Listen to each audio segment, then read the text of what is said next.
Hello everyone, আসসালামু আলাইকুম। Welcome back to my YouTube channel. আজকে হচ্ছে ঈদের পঞ্চম দিন আর আমরা যাচ্ছি বরবাদ ছবি দেখতে। ফার্স্ট অফ অল, এই ছবিটা ঢাকা গিয়ে সিনেপ্লেক্সে দেখার কথা ছিল, কিন্তু এর মধ্যে এই ছবিটার এত গুড রিভিউ ছিল যে বাসা ব্যাক করে দিন সিনেপ্লেক্সে দেখতে গেলে অনেক লেট হয়ে যেত, তাই বাধ্য হয়ে সিঙ্গেল স্ক্রিনে দেখে ফেললাম। সো আর কথা না বাড়িয়ে লেটস গো।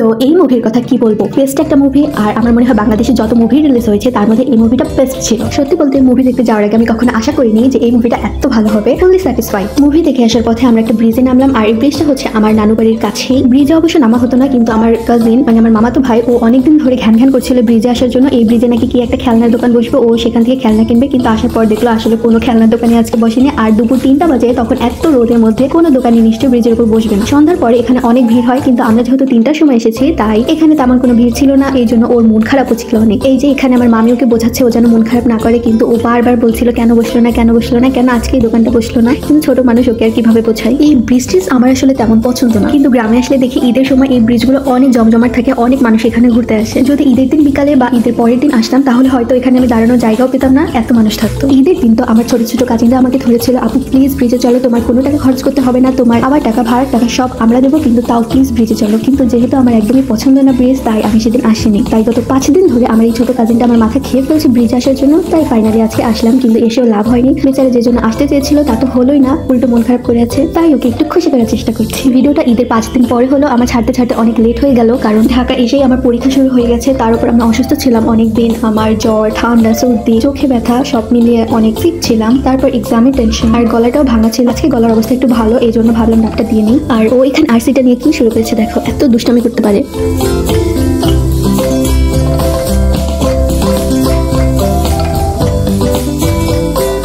এই আরসি দিয়ে নিজে ভিজেছে, আমাকেও ভিজিয়েছে, চেয়ারও ভিজিয়েছে, তারপর গিয়ে মার পাশে বসেছে। আর এতক্ষণ আমাদের চটপটি চলে এসেছে। সবারই কিন্তু ফুচকা পছন্দ, কিন্তু কেন যেন সবাই আজকে প্রথমেই চটপটি অর্ডার করলো। আর ও বলছিল ওর 1 প্লেট চটপটিতে হবে না, ওকে যেন আরেক প্লেট দিই। তারপর আমরা আবারও ফুচকা অর্ডার করলাম, আর ওর জন্য আবার আরেক প্লেট চটপটি অর্ডার করলাম। চটপটি খাওয়ার পর ফুচকা নেওয়াটা আবার বেশি বেশি হয়ে গেছিল, এগুলো খাওয়া হয়নি, নষ্ট হয়েছে। আর আমার কাজিন কি করেছে, যেই খাবারগুলো বেশি ছিল সেগুলোর মধ্যে থুতু দিয়ে পানি ঢেলে রেখে এসেছে, যেন সেগুলো পরবর্তীতে আর ইউজ করতে না পারে। এটা অবশ্য অনেক খারাপ হয়েছে, আর এই জন্য পরে অনেক বকাও খেয়েছে। এখানে ওর এতগুলো বকা খেয়ে আর খাবার খেয়ে হাপিত্তিস অবস্থা। যাক, বেচারা দিনটাই আজকে খারাপ, পুরো দিনটাই খারাপ গেল। আর এই পিচ্চিকে নিয়ে 3 ঘন্টার একটা মুভি একটানা বসে দেখা যে কি পরিমাণ কষ্ট হয়েছে, সেটা আই গেস সবাই আইডিয়া করতে পারছো। একে হলের মধ্যে 1000 টাকার খাবার দিয়ে বসা করিয়ে রেখেছিলাম। তারপর কিছুক্ষণ পরপর উঠে এসে আপু ভাল লাগছে না, ভাল লাগছে না, ভাল লাগছে না, কখন শেষ হবে, কখন শেষ হবে। আর আজকে মুভি দেখতে গিয়েছিলাম আম্মু, আমি, ভাইয়া, আমার মামি, কাজিন, আমরা এই 5 জন। আর ও সবার অবস্থায় খারাপ করে দিয়েছিল। যাই হোক, চটপটি খাওয়ার পরে তার আবার আচার খাওয়ার শখ হয়েছে, এই জন্য আবার আচারের দোকানে আসলাম আর আচার কিনে নিলাম। ততক্ষণে সন্ধ্যা হয়ে গিয়েছিল, তখন মানুষজন একটু একটু করে আসছিল, কিন্তু ওর খেলনার দোকানটা আর বসেনি। কিন্তু আমাদের ঘোরাঘুরি অলমোস্ট শেষ। আর বাসায় যেহেতু নানাকে রেখে এসেছি, তাই তার জন্য বাদাম আর মুরগি কিনছিলাম। ঢাকায় তো আমাকে নিয়ে সন্ধ্যার পর একদমই বের হতে চায় না, কিন্তু আজকে একদমই ভয় নেই, কারণ এটা আমার নিজের গ্রাম। অনেকদিন পর এভাবে নিশ্চিন্তে রাতের বেলা ঘোরাঘুরি করতে পারছি। বিশ্বাস করুন, আমার নিজের কাছে অনেক ভালো লাগছিল। আসলে নিজের গ্রামের মতো শান্তি আর কোথাও নেই। এজন্য ভাবলাম যতটুকু পথ আর বাকি আছে ততটুকু আর গাড়িতে যাবো না, হেঁটেই যাবো। আমি যেহেতু হিল পরে গিয়েছিলাম, আমার হাঁটতে কষ্ট হবে, এজন্য মামি তার স্লিপার আমাকে দিয়ে দিল এবং আমার হিলটা সে নিয়ে নিল। সন্ধ্যার পর এই ঠান্ডা বাতাসে হাঁটতে যেই একটু মজা লাগছিল, তখনই আমার কাজিনের আরেকটা বায়না শুরু হলো। ওর নাকি ইমার্জেন্সি হয়েছে, মানে ওর এখনো ওয়াশরুমে যেতে হবে, না হলে একদম সমস্যা হয়ে যাবে। আসলে সবই ঢং করছিল, ও হেঁটে যাবে না, এই জন্য একটা ঢং ধরলো আর কি। তাই আর কি করার, অগত্যা ওকে একটা অটোতে উঠিয়ে দিলাম আর আমরা হেঁটেই চলে গেলাম। কিন্তু বাড়িতে যাওয়ার পর যখন নানার কাছে জিজ্ঞেস করেছিলাম ও ওয়াশরুমে গিয়েছিল কিনা, কিন্তু তখন নানা বললো যে না, ও ওয়াশরুমে যায়নি। বোঝুন কি পরিমাণে দুষ্ট। আর যেতে যেতে রাস্তার মধ্যে একটা বিয়ে বাড়িও পেয়ে গেলাম। সো আজকের ঘোরাঘুরির এই ছোটখাটো ভিডিওটা ছিল এ পর্যন্তই। সবাই ভালো থাকবেন, টাটা, আল্লাহ হাফেজ।